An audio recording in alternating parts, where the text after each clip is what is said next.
Hola, es un placer estar de nuevo con vosotros. Hoy voy a leer una historia y luego vamos a hacer una reflexión y una indagación sobre ella. Es un cuento zen. Posteriormente haré unas preguntas, dejaré caer unas preguntas para que podamos reflexionar sobre esta historia del budismo zen. Érase una vez dos monjes zen que caminaban por el bosque de regreso a su monasterio. En su camino debían de cruzar un río, en el que se encontraron llorando a una mujer muy joven y hermosa que también quería cruzar, pero tenía miedo. ¿Qué sucede?, le preguntó el monje más anciano. Señor, mi madre se muere. Está sola en su casa, al otro lado del río, y no puedo cruzar. Lo he intentado, siguió la mujer, pero me arrastra la corriente y nunca podré llegar al otro lado sin ayuda. Ya pensaba que no volvería a verla con vida, pero aparecisteis vosotros y podéis ayudarme a cruzar.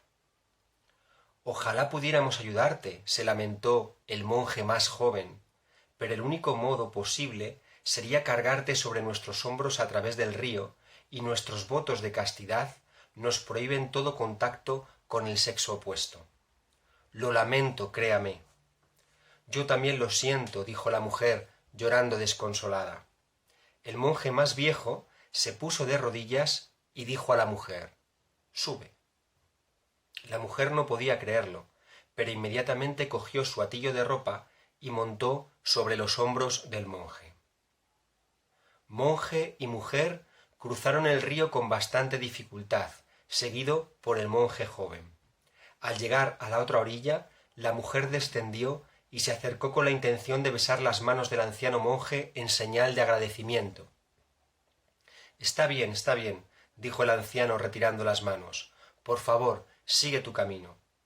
La mujer se inclinó con humildad y gratitud, tomó sus ropas y se apresuró por el camino del pueblo. Los monjes, sin decir palabra, continuaron su marcha hacia el monasterio. Aún tenían por delante 10 horas de camino. El monje joven estaba furioso. No dijo nada, pero hervía por dentro. Un monje zen no debía tocar a una mujer y el anciano no sólo la había tocado, sino que la había llevado sobre sus hombros. Al llegar al monasterio, mientras entraban, el monje joven se giró hacia el otro y le dijo: Tendré que decírselo al maestro, tendré que informar acerca de lo sucedido. Está prohibido. ¿De qué estás hablando? ¿Qué está prohibido?, dijo el anciano. ¿Ya te has olvidado? Llevaste a esa hermosa mujer sobre tus hombros, dijo aún más enojado. El viejo monje se rió y luego respondió: Es cierto, yo la llevé, pero la dejé en la orilla del río, muchas leguas atrás. Sin embargo, parece que tú todavía estás cargando con ella. ¿Has escuchado la historia? Ahora voy a dejar caer unas preguntas para que las reflexiones en intimidad. Hazlo sin ligereza, tómate tu tiempo y hazlo con honestidad. ¿Cuál piensas que es el mensaje de esta historia?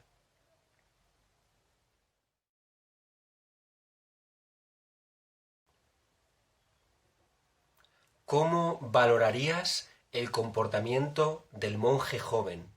¿Y cómo valorarías el comportamiento del monje más anciano?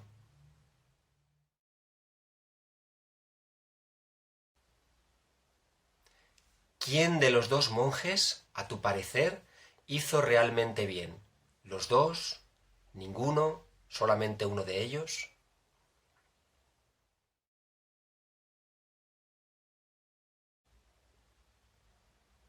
Los monjes tenían un voto de castidad.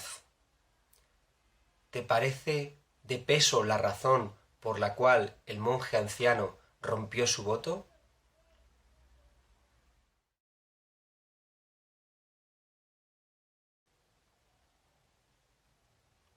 ¿Qué hubieras hecho tú si hubieras sido uno de los monjes?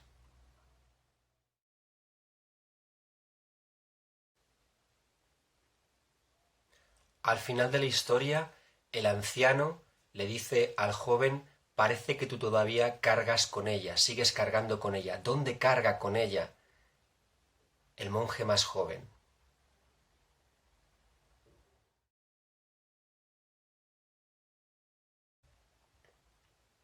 Y la última pregunta: ¿ves posible vivir como vive el monje anciano, dejando irse al pasado, o esa forma de vivir es solamente un cuento?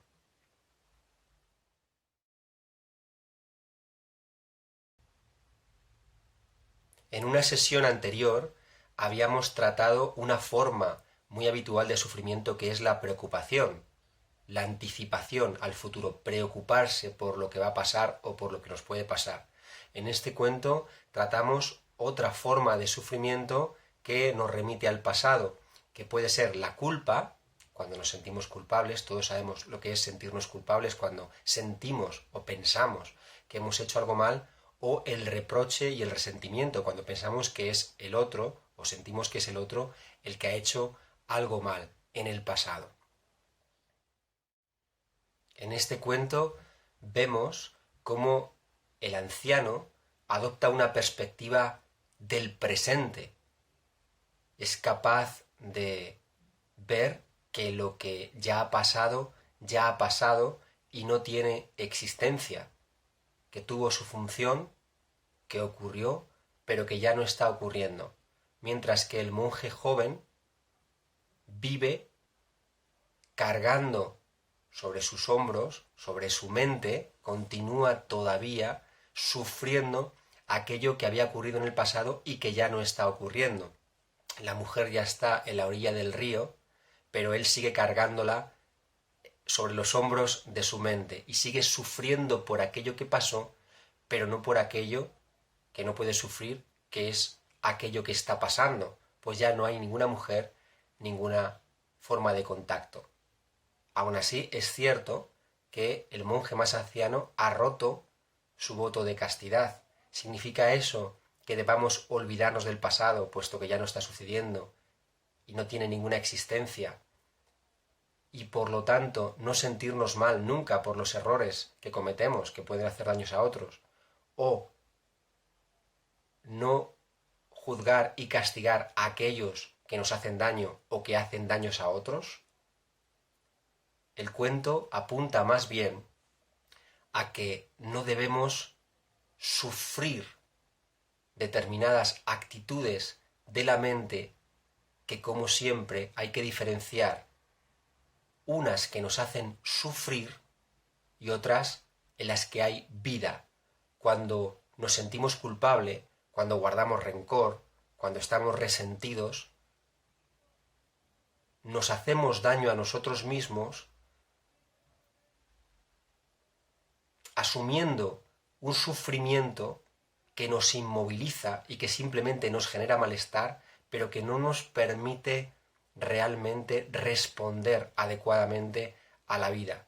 Hay que diferenciar, por tanto, entre el sufrimiento y la vida, entre lo que es simplemente torturarnos a través de la culpa o a través del resentimiento, y lo que es aprender de los errores de una forma sabia y sensata, mirar hacia el pasado sin sufrimiento, sino de una forma sabia y sensata que nos permita aprender de nuestros errores y tratar de no volver a cometerlos, sin torturarnos, sin machacarnos, porque muchas veces esos pensamientos acerca de lo que ya pasó y que ya no está pasando y que ya no tienen remedio porque no podemos modificarlos, sin embargo los utilizamos para hacernos daño en el presente cuando ya estamos a salvo, cuando ya no ocurre nada de lo que estaba ocurriendo, y sin embargo lo utilizamos para hacernos sufrir, para machacarnos inútilmente. Y eso no significa necesariamente, y de hecho no suele serlo,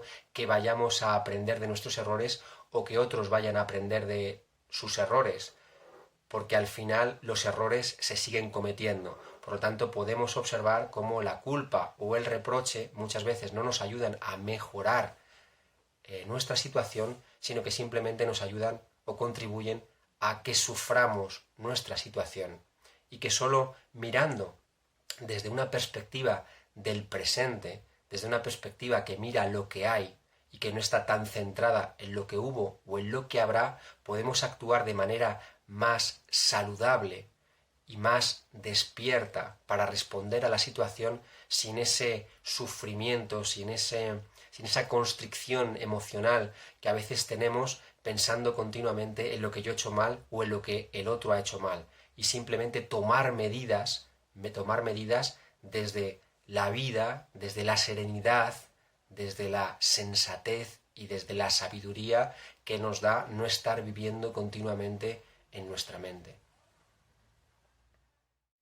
Decía Buda que el rencor y el resentimiento es algo así como tomar uno mismo un veneno y esperar que haga daño al otro. Y eso es lo que quiero mostrar, cómo realmente ese pensamiento de lo que me ha hecho, lo que ha hecho, o lo que yo hice, por qué lo hice así, simplemente nos hace daño, nos causa muchísimo sufrimiento, pero no soluciona nuestra vida, no soluciona nuestra vida presente, que es la única vida que tenemos para estar bien, el instante. Hasta aquí la práctica y la exploración de hoy. Espero que te haya servido y te haya gustado. Nos vemos en la próxima sesión. Te recuerdo que en la sección de comentarios bajo este vídeo puedes plantear todas las dudas, preguntas o inquietudes que necesites y en próximas entregas se tratará de dar contestación a ellas. Muchísimas gracias por estar ahí. Repito, es un placer para mí estar aquí con vosotros. Un abrazo muy fuerte y un beso.